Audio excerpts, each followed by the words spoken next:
നമസ്കാരം. ഞാനേ ഇന്നലെ വാഗമണ്ണിൽ പോയായിരുന്നു. അപ്പോൾ ഈ വേനൽക്കാലാവധിക്ക് പിള്ളേരും ഒക്കെ ആയിട്ട് പോകാൻ പറ്റിയ ഏറ്റവും നല്ലൊരു സ്ഥലമാട്ടോ ഇത്. നല്ല തണുപ്പുമാണ്. നമ്മൾ ഈ ചൂടിൽ നിന്ന് ചെല്ലുമ്പോൾ നമുക്ക് നല്ലൊരു ആശ്വാസമാണ്. അവിടെ ഇപ്പോൾ പുതിയതായിട്ട് ഈ ഗ്ലാസ് ബ്രിഡ്ജ് ഉണ്ട്. പിന്നെ ഒരു ഗാർഡൻ, ഫ്ലവർ ഗാർഡൻ തുടങ്ങിയിട്ടുണ്ട്. പിന്നെ അഡ്വഞ്ചർ റൈഡുകളൊക്കെ ഇല്ല, അതുകൊണ്ട് റൈഡുകളൊക്കെ ഉണ്ട്. പിന്നെ ഈ കുഞ്ഞു മക്കൾക്കുള്ള ബോട്ടിങ്, വലിയവർക്കുള്ള ബോട്ടിങ്, പിന്നെ അങ്ങനെയുള്ള ഒത്തിരി സാധനങ്ങൾ, ഒത്തിരി സംഭവങ്ങൾ തുടങ്ങിയിട്ടുണ്ട്. കാണാൻ ഒത്തിരി ഉണ്ട്. നല്ല രസമാണ്, നല്ല കോടമഞ്ഞ്, നല്ല കാലാവസ്ഥയും.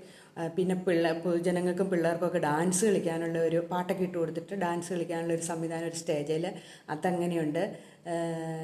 ഫീസ് ഇച്ചിരി കൂടുതലാണെന്ന് എനിക്ക് തോന്നുന്നു. ഒരാൾക്ക് ഈ ഗ്ലാസ് ബ്രിഡ്ജിൽ കയറുന്നതിന് വേണ്ടിയിട്ട് 250 രൂപ മേടിക്കണേ. പക്ഷേ നല്ല രസമാട്ടോ. നമുക്ക് പേടിയോ തോന്നും, ആ ഗ്ലാസ് ബ്രിഡ്ജൊക്കെ നടക്കുമ്പോൾ അത് പൊട്ടി താഴെ ചാടി പോകുമെന്ന് ഇങ്ങനെ ഉള്ളിൽ നമുക്ക് തോന്നുന്ന രീതിയിലുള്ള സംവിധാനമാണ്.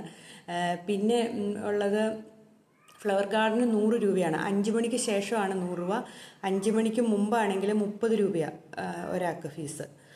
അങ്ങനെ നല്ല ഒരു സ്ഥലമാണ്. എല്ലാവരും വെക്കേഷന് പോയി കണ്ട് ആസ്വദിക്കുക. പിന്നെ ഞാൻ അതിൻ്റെ എല്ലാം വീഡിയോ എടുത്തിട്ടുണ്ട്. എനിക്കറിയാവുന്ന രീതിയിലൊക്കെ ആട്ടോ ഞാൻ വീഡിയോ എടുത്തിടുന്നത്. അപ്പം അതിനകത്ത് തെറ്റുകുറ്റങ്ങളുണ്ടെങ്കിൽ നിങ്ങളെല്ലാം ക്ഷമിക്കണം കേട്ടോ.